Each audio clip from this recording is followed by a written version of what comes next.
السلام علیکم ورحمۃ اللہ وبرکاتہ۔ آج ہی اہل سنت المرکز الاسلامی چینل کو سبسکرائب کریں اور ہماری حوصلہ افزائی کے لیے سبسکرائب کریں، شیئر کریں اور کمنٹ کریں۔ السلام علیکم ورحمۃ اللہ وبرکاتہ۔ بسم اللہ الرحمن الرحیم، الحمد للہ رب العالمین والعاقبۃ للمتقین والصلاۃ والسلام علی سید الانبیاء والمرسلین وعلی آلہ وصحبہ اجمعین، اما بعد، فقد قال اللہ تبارک وتعالی فی القرآن الکریم، اعوذ باللہ من الشیطان الرجیم، بسم اللہ الرحمن الرحیم، یا ایہا الذین آمنوا کتب علیکم الصیام کما کتب علی الذین من قبلکم لعلکم تتقون، صدق اللہ العلی العظیم وبلغنا رسولہ النبی الکریم ونحن علی ذلک لمن الشاہدین والشاکرین والحمد للہ رب العالمین۔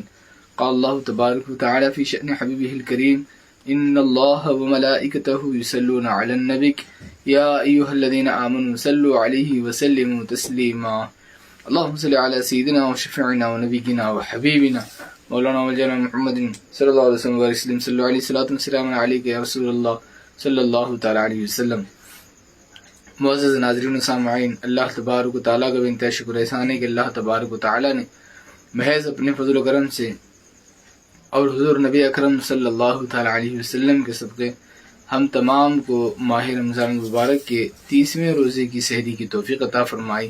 اللہ تبارک و تعالیٰ سے دعا ہے کہ مولا تبارک و تعالیٰ ہم سبوں کے آج کے اس سحری کو قبول فرما اور ہم تمام کے آج کے اس روزے کو قبول فرما۔ ہم تمام کو آج کے اس روزے میں زیادہ سے زیادہ نیک اعمال کی توفیق عطا فرما، برائیوں سے گناہوں سے ہم تمام کی حفاظت فرما، اور خصوصاً آج کے اس آخری روزے میں زیادہ سے زیادہ توبہ و استغفار میں وقت گزارنے کی توفیق عطا فرما، آمین ثم آمین۔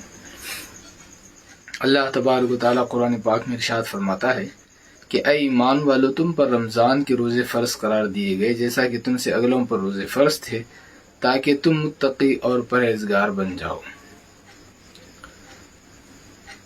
ہماری جو گفتگو ہے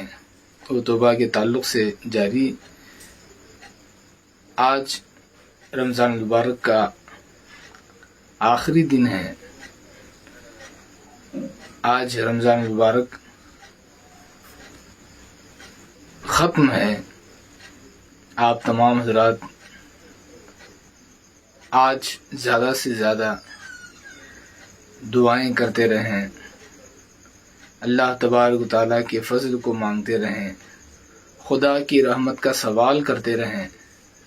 کیونکہ ایک سال تک پھر ایسا مقدس مہینہ نہیں ملنے والا ہے۔ ہم نے رمضان مبارک میں روزے رکھے، تراویح پڑھی، دیگر نیک کاموں کو ہم نے انجام دیا۔ باقی رمضان کی عبادتیں اور رمضان میں ذکر و اذکار، رمضان میں تلاوت قرآن، اس میں ایک الگ ہی لطف اور لذت ہوا کرتی ہے،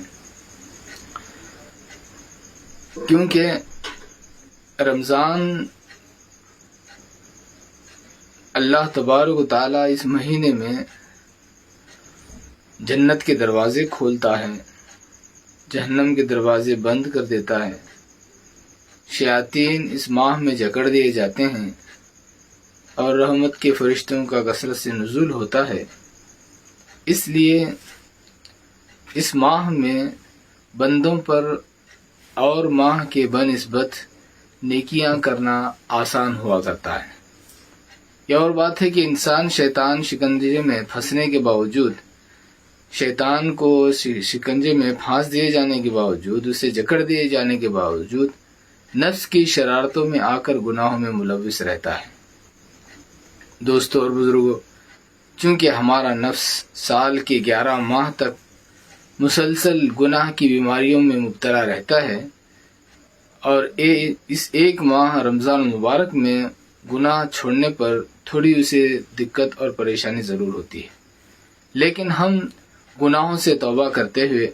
خدا کی بارگاہ میں معافی تلافی کرتے ہوئے، اللہ تبارک و تعالیٰ سے مغفرت چاہتے ہوئے اگر ہم نیک اعمال کی طرف رجوع رہیں گے تو ہمارے حق میں یہ توبہ ہے اور ہم اللہ تبارک و تعالیٰ کے مقبول بندے، اس کے چہیتے بندے بن سکتے ہیں۔ دیکھیے، انسان کے لیے توبہ ایک بہت بڑی چیز ہے۔ آپ مسلسل توبہ کے تعلق سے ہی سنتے آ رہے ہیں۔ چونکہ آج آخری دن ہے، میں کچھ باتیں آپ سے گزارش کروں گا کہ توبہ آپ اب رمضان کا مہینہ تو آج ختم ہے، اس کے بعد بھی آپ توبہ پر قائم رہنے کی کوشش کریں۔ ہر دن ایک دن میں کم از کم ایک مرتبہ ہی صحیح خدا کی بارگاہ میں رجوع ہونے کی کوشش کریں۔ اگر آپ خدا کی بارگاہ میں رجوع ہونے کی کوشش کریں گے اور آپ اس کوشش میں کامیاب ہو جائیں گے تو آپ کے لیے گناہوں سے بچنا بہت آسان ہو جائے گا۔ جب امداد خداوندی حاصل ہوتی ہے، جب اللہ تبارک و تعالیٰ کی مدد حاصل ہوتی ہے، تو آپ کو احساس تک نہیں ہوتا، آپ گناہوں کے دلدل سے پھول کی طرح پار نکل جاتے ہیں۔ آپ کو احساس تک نہیں ہوتا کہ میں کس طرح اس گناہ سے پار لگ گیا، آپ کو کچھ خیال نہیں ہوتا۔ وہ اللہ تبارک و تعالیٰ کا فضل ہوتا ہے، اس کی رحمت ہوتی ہے۔ اللہ تبارک و تعالیٰ کی رحمت آپ کو گناہوں سے اس طرح نکال دیتی ہے، آپ سوچتے رہ جاتے ہیں کہ میں اس گناہ سے پار کیسے پڑا، جبکہ میں گناہ میں ملوث ہو جاتا، مبتلا ہو جاتا، لیکن میں پار کیسے پڑا۔ آپ کا وہ پار لگنا اللہ تبارک و تعالیٰ کی رحمت ہوا کرتی ہے، رب تبارک و تعالیٰ کا فضل ہوا کرتا ہے۔ تو اس لیے آپ توبہ پر قائم رہنے کی کوشش کریں۔ آپ اپنے اندر کے جو بری عادتیں، بری خصلتیں، گناہ وغیرہ اور گناہ کے خیالات، غلط خیالات جو آتے رہتے ہیں، ان تمام کو آہستہ آہستہ آپ روکنے کی کوشش کریں۔ انشاءاللہ تبارک و تعالیٰ ایک نہ ایک دن ضرور آپ کا حال یہ ہو جائے گا کہ آپ خود بخود گناہوں سے دور ہو جائیں گے۔ حضرت ابو عمرو بن نجید رحمۃ اللہ تعالی علیہ آپ ارشاد فرماتے ہیں کہ ابتدا میں نے توبہ، حضرت ابو عثمان حیری رحمۃ اللہ تعالی علیہ کی بارگاہ میں میں نے توبہ کی۔ توبہ کے بعد کچھ دن تک میں توبہ پر قائم رہا، لیکن پھر میں توبہ سے پھر گیا، پھر میں معصیت میں مبتلا ہو گیا، گناہوں میں پھنس گیا۔ آپ فرماتے ہیں کہ جب حضرت عثمان رحمۃ اللہ تعالی علیہ، حضرت عثمان حیری رحمۃ اللہ تعالی علیہ، آپ جب کبھی تشریف لاتے تو میں آپ کو دیکھ کر چھپنے لگتا تھا۔ حضرت ابو عمرو بن نجید رحمۃ اللہ علیہ فرماتے ہیں کہ میں میرے شیخ کو دیکھ کر چھپنے لگتا تھا کہ میں جو ہے فلاں برائی سے توبہ کر کے پھر میں اسی میں مبتلا ہو گیا ہوں۔ آپ شرم کے مارے چھپا کرتے تھے۔ فرماتے ہیں کہ ایک مرتبہ پھر میں آخر کار میرے شیخ سے میرا آمنا سامنا ہو ہی گیا۔ آمنا سامنا جب ہوا تو حضرت عثمان حیری رحمۃ اللہ تعالی علیہ آپ فرماتے ہیں کہ بیٹا گناہوں سے دور رہو، خدا کی نافرمانی نہ کرو، اور جب تم گناہوں میں پھنس جاؤ تو اس وقت اپنے دشمنوں سے دور رہو۔ فرماتے ہیں کہ جب تم گناہوں میں پھنس جاؤ، جب تمہارے گناہ کے دن چل رہے ہیں تو تم اس حالت میں دشمنوں سے دور رہو، کیونکہ دشمن تمہیں معصیت میں دیکھ کر خوش ہوتے ہیں اور حفاظت میں دیکھ کر رنجیدہ ہوتے ہیں۔ تم اگر گناہ اور غلطیاں نہیں کر رہے ہو، برے کام نہیں کر رہے ہو، جو تمہارے دشمن ہیں وہ دیکھ کر غمگین ہوتے ہیں، رنجیدہ ہوتے ہیں، اور جب تم برے کاموں میں ملوث ہوتے ہو تو وہ دیکھ کر خوش ہوتے ہیں۔ دوستو اور بزرگوں، حقیقی دشمن آج کے اس دور میں دیکھا جائے تو جن کو ہم اور آپ اپنا دوست سمجھتے ہیں وہی ہمارے دشمن ہیں، کیونکہ وہ کبھی نہیں چاہتے کہ ہم نیک بن جائیں، ہمارے اندر نیک خصلت پیدا ہو، نیک طبیعت ہماری ہو جائے، وہ نہیں چاہتے، کیونکہ ان کی طبیعت گندی ہوتی ہے، اس لیے وہ ہماری طبیعت میں بھی گندا پن دیکھنا پسند کرتے ہیں۔ ان کی طبیعت میں گناہ کی آلودگی ہوتی ہے، ان کی طبیعت گناہوں سے آلودہ ہوتی ہے، لہٰذا وہ ہمارے تعلق سے بھی ان کا یہی رجحان ہوتا ہے، یہی خیال ان کا ہوتا ہے کہ یہ بھی شخص گناہ پر ہی قائم رہے، یہ بھی شخص میری طرف برائیوں میں مبتلا رہے، ورنہ پھر اس کا ساتھ دینے والا برائی میں کون رہے گا۔ اس لیے دوستوں اور بزرگوں، آج ہم جن کو اپنا دوست سمجھتے ہیں وہ حقیقی معنوں میں آج دوست نہیں ہیں، کیونکہ وہ دوست ہمارے لیے برائی کو پسند کرتے ہیں، بھلائی کو پسند نہیں کرتے، کیونکہ وہ اپنے، اس لیے آپ اچھوں کو دوست بنائیے، کیونکہ اچھوں کے اندر نیک خصلتیں ہوا کرتی ہیں، اچھوں کے اندر اچھی عادتیں ہوا کرتے ہیں، تو اچھے جب سامنے والے کو، اپنے دوست کو اچھی حالت میں دیکھتے ہیں تو خوش ہوتے ہیں،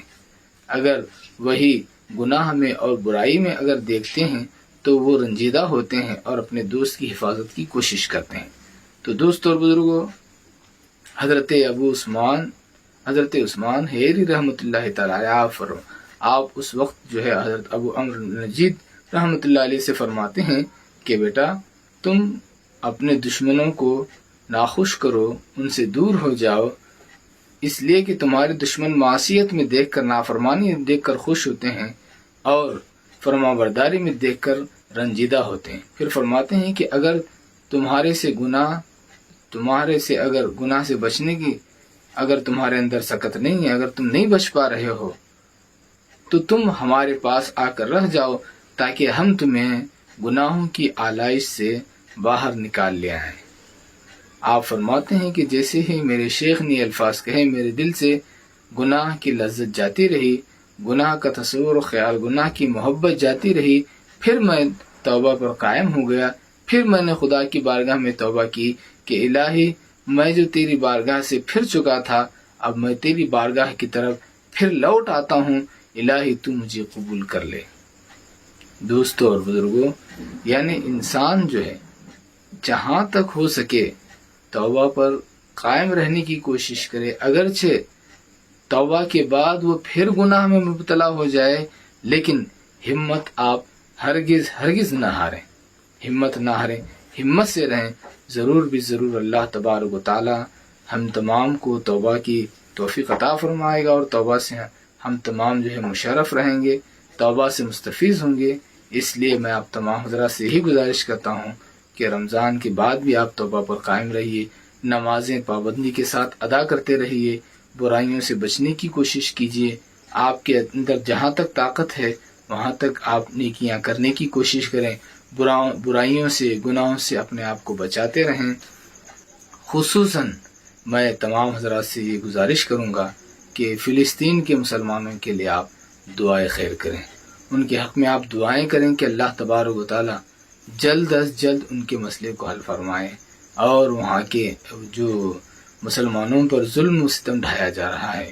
انہیں جو اذیتیں دی جا رہی ہیں وہ ناقابل برداشت ہیں، وہ جو ہے خبریں پڑھنے کے بعد جو ہے ہمارا بھی کلیجہ دہل جاتا ہے۔ تو دوستوں اور بزرگوں، یہ جو ہے حضرت یہ اب فلسطین کے مسلمانوں کے لیے آپ حضرات خصوصیت کے ساتھ جو ہے دعائیں کریں، سحری میں دعائیں کریں، افطار میں دعائیں کریں، آپ نمازوں کے بعد جو ہے قبلہ اول کی مسلمانوں کی حفاظت اور قبلہ اول کی حفاظت کے لیے آپ دعائیں کرتے رہیں، اور صہیونیوں کی، یہودیوں کی بربریت سے ان کی حفاظت ہو،